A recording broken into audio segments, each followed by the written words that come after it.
Pracovníci operačného strediska mestskej polície v súčasnosti vedia monitorovať len pohyb svojich aut.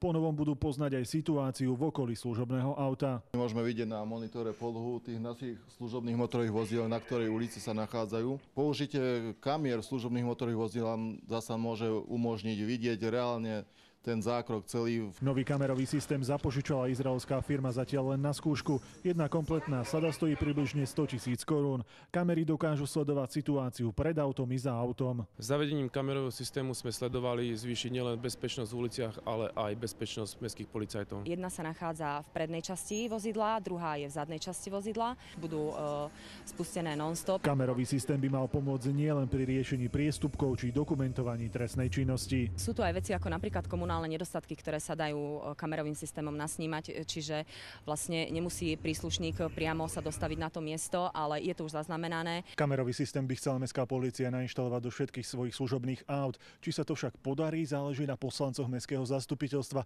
ktorí musia schváliť potrebné financie. Peter Hajnala, televízia Markíza.